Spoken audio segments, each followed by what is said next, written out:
What's up, my people? So, I was scrolling on the Fox News app today and I came across an update that got me wondering if the US Supreme Court just made it easier to rig American elections or if they just saved democracy. These are the things I'll be asking myself. But of course, I have it on a script and I'm going to read through a script. So let's go, right? Both of these takes are completely wrong for sure.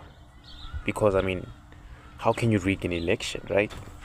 Or how can you completely save democracy? What actually happened is massive, though. A surprising twist on state rights that completely shatters how we think the highest court in America operates.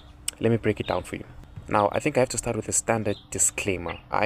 This is a rapidly developing story, so everything here is not final into the T.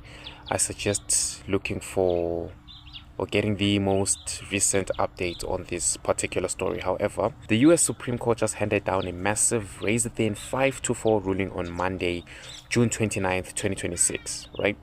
They officially ruled that states can count mail-in ballots that arrive after Election Day as long as they are postmarked on or before Election Day. Now, if you're watching the headlines, you think this is a typical left versus right battle. But look at the judges. This ruling was written by conservative Justice Amy Coney Barrett. She broke ranks with the conservative majority and teamed up with Chief Justice John Roberts and the court's 3 liberals to block a massive legal push by Donald Trump and the Republican National Committee. Case is Watson versus Republican National Committee, and it focused on a law in, of all places, Mississippi, a deeply conservative red state. Now, Mississippi has a law allowing a 5-day grace period for ballots to arrive. The National Republican Party sued to strike the law down, but the Supreme Court just said, no, Mississippi's law stands. It's a battle in the US right now, so to understand why this is a big deal, we need to define 2 legal terms, postmark deadlines versus receipt deadlines.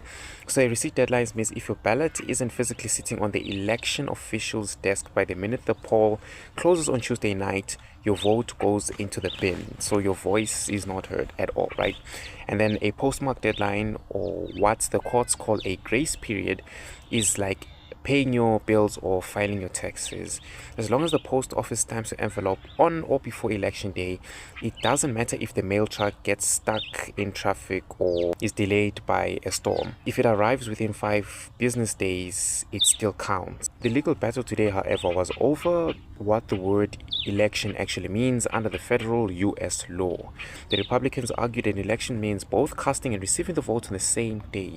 Justice Barrett and the majority ruled that federal law only dictates when you cast the vote, leaving the receipt rules entirely up to the states. Now, why are they fighting about this in the US right now? Or why are you guys fighting about it? I don't even know. Why did they even put it like that? Anyways, I bet it's because the 2026 midterm congressional elections are just a few months away. Did I say that right?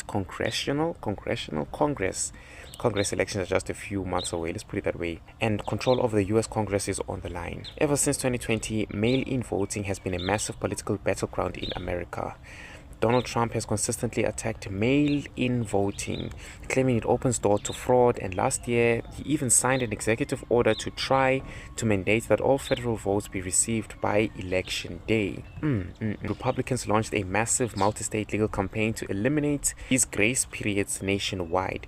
They won a major victory in a lower appeals court, which struck down Mississippi's law. That created a massive panic because about 18 states, including heavy hitters like California and New York, use these exact same grace periods.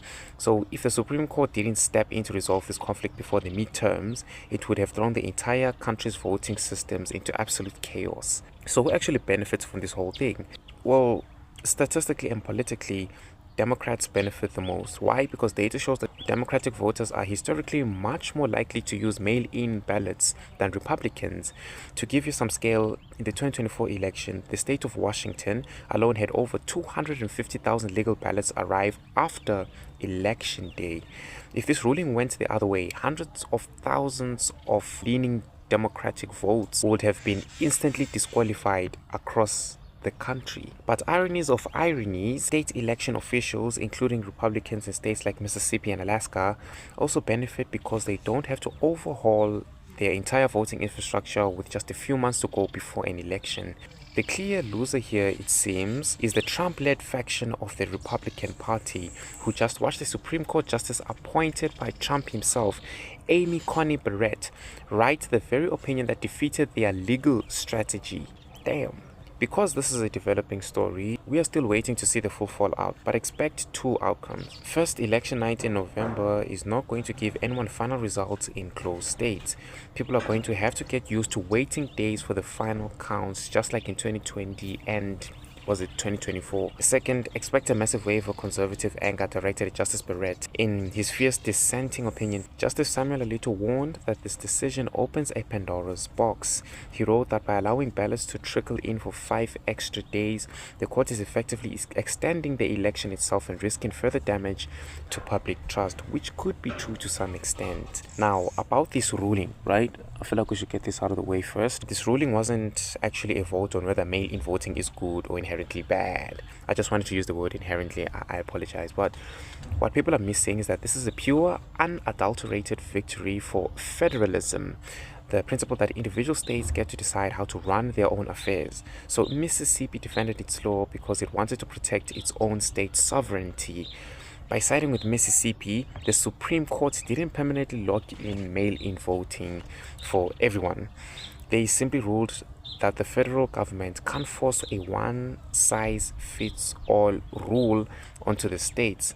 If a conservative state wants a 5-day grace period, they can have it. If a state wants to ban it, they can do that too. The court didn't decide how America votes. They just decided that Washington, D.C. doesn't get to dictate the rules to the rest of the country. So as a South African watching this, it's a wild reminder of how decentralized and complicated America's democracy is. I mean, it's almost like, it's multiple countries within a single country. You know what I'm talking about? I don't know if you understand the way I see it now. Of course, I'm not as educated in this matter. It's almost like, it's not like in South Africa where there's a single government controlling everything, you know what I'm saying? But I may be wrong to that extent. But what do you guys think about this? Let me know in the comments. Subscribe if this resonated with you, if you think this breakdown made sense, or you know what I'm saying. But comment down below, let's have a conversation in the comments. And as always, until next time.